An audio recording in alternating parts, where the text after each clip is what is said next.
Moaning about sequels and remakes? Here we are faced with another one. Starring Tom Cruise as Ethan Hunt, also featuring Ving Rhames, Hayley Atwell, Simon Pegg, and Esai Morales. Directed and written by Christopher McQuarrie, it's got some impressive stunts and set pieces. So let's talk about Mission Impossible: The Final Reckoning, and what you can expect right here on the Film Podcast. I've just seen Mission Impossible: Final Reckoning. Alright then, so it doesn't get any more blockbustery than this, really, does it? What has this channel become? What have we become? That's okay, because we like all sorts of movies here at the Film Podcast. And Mission Impossible: Final Reckoning is certainly a movie. So here's the gist of how we feel about this film. So I've written it down, right? It feels like a goodbye. It also feels like a massive cliche mixed in with a lost story.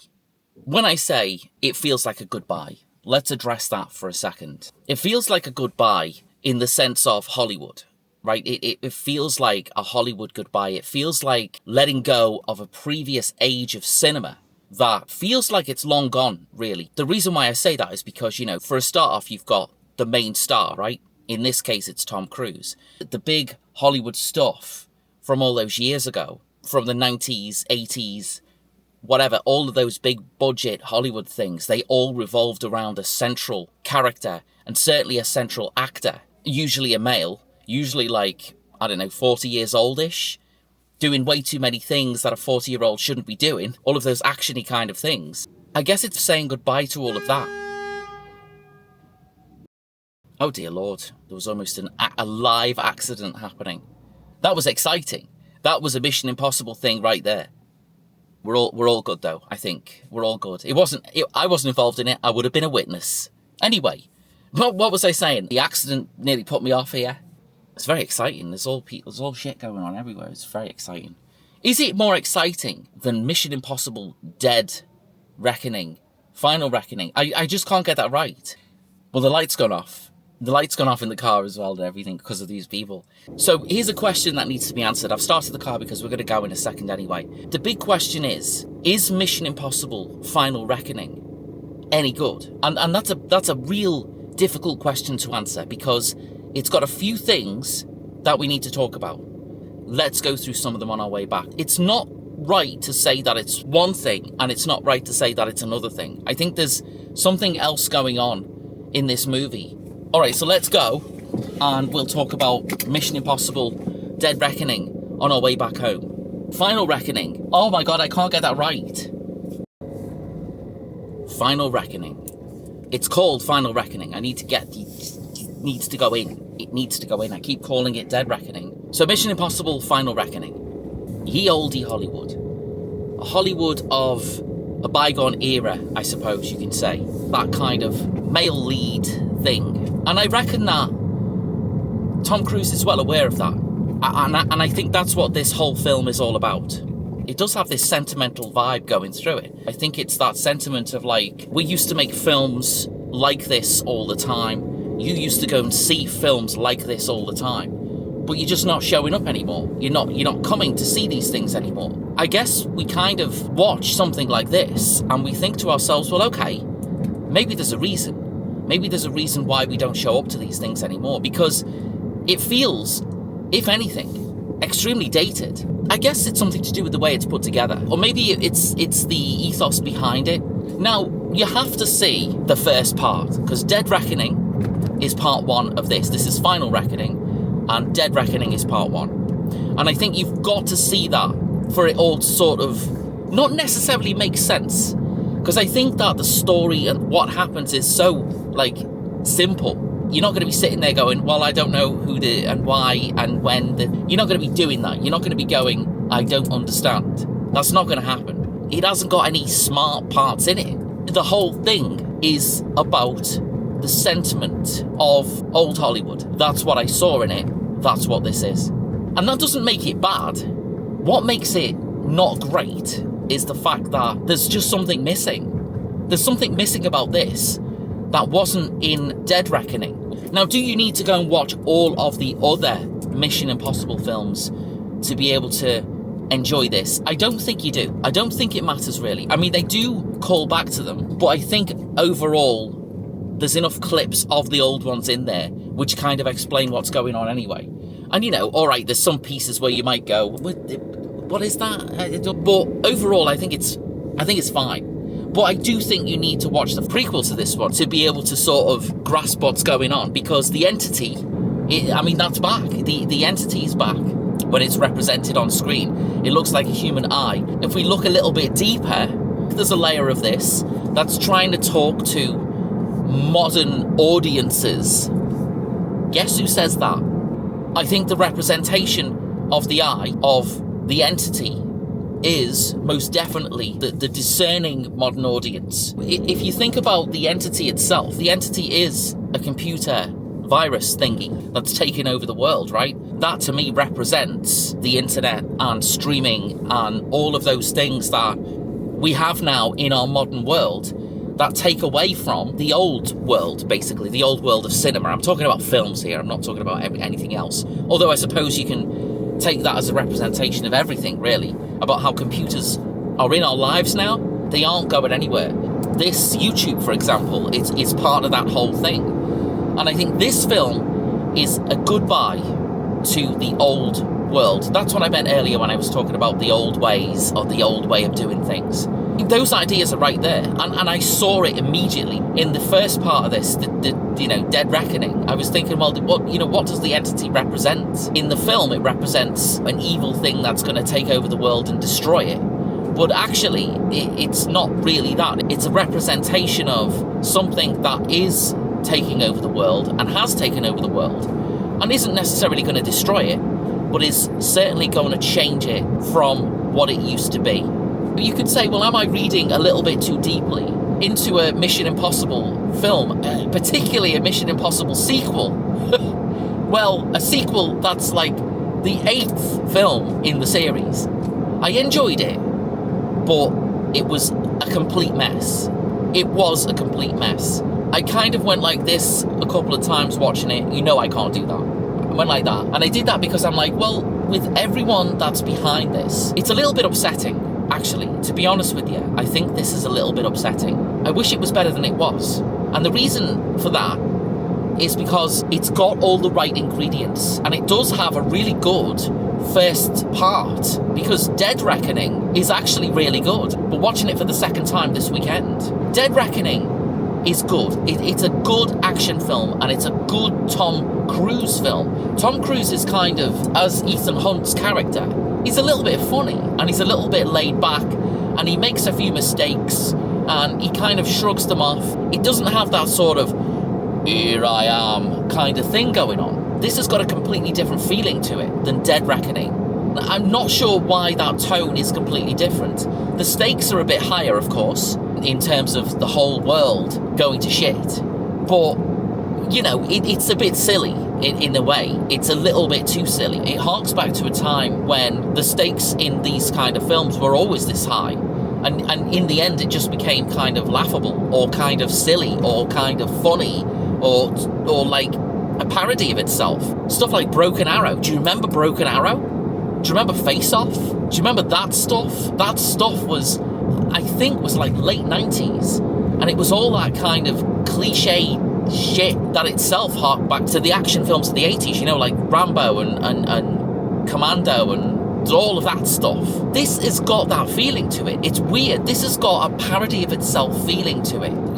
Those moments in a film, in a cliche action film, when every line is kind of, well, I'm going to say Christopher Nolan-y. But if you watch my review of Kraven the Hunter, you'll know exactly what I mean. It's that kind of trailery language that's spoken in this film. Christopher Nolan's responsible for that behaviour. He is solely responsible for that behaviour when you have lines that are kind of growled, A lot of what's spoken in this film by everybody, not just Tom Cruise, not just the bad guys, everybody. There's no comical moments in this.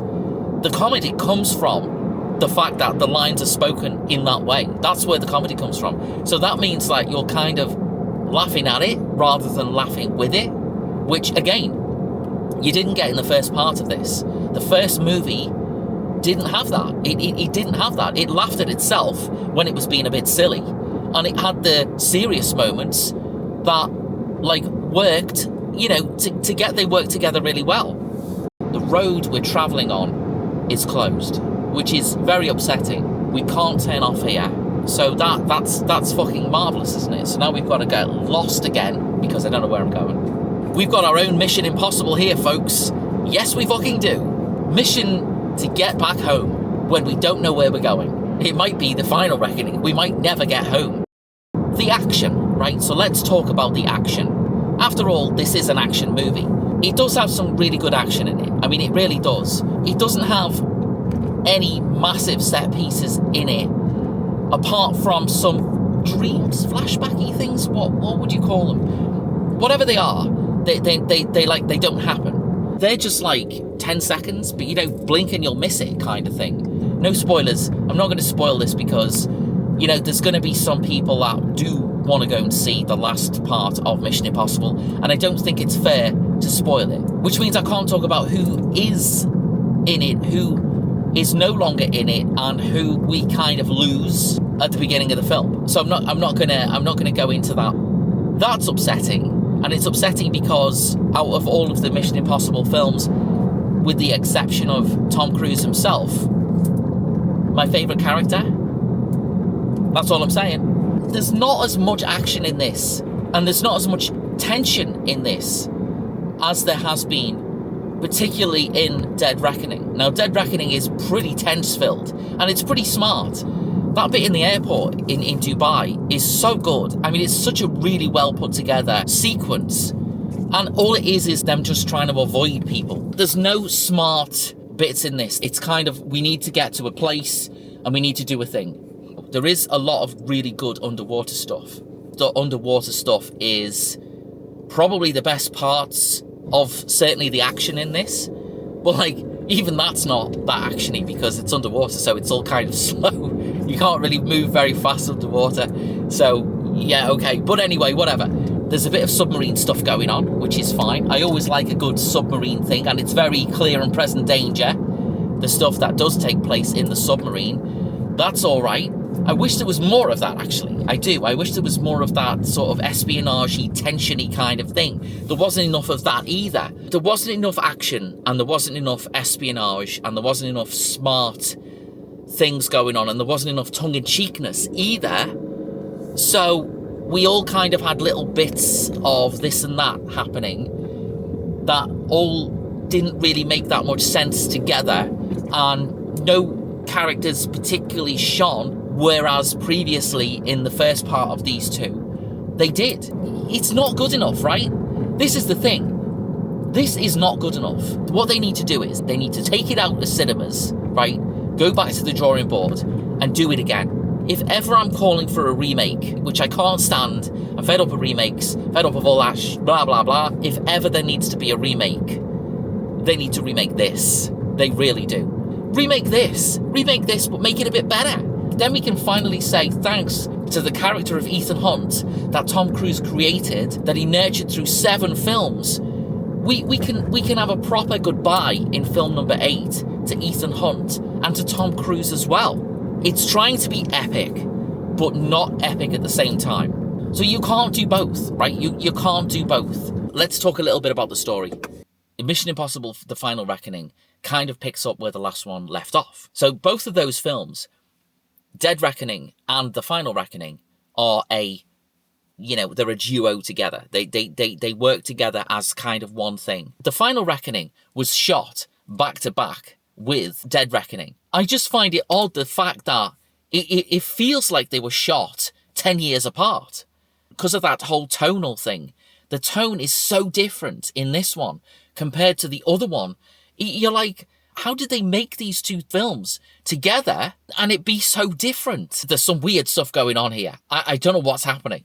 Ethan Hunt and Grace, they're basically in pursuit of Gabriel. So Gabriel's the guy who worked for the Entity in the first of these two films. I never thought that he was a great actor to begin with, but in this, he is really terrible. I mean, it is so bad. I mean, he's such a terrible actor in this.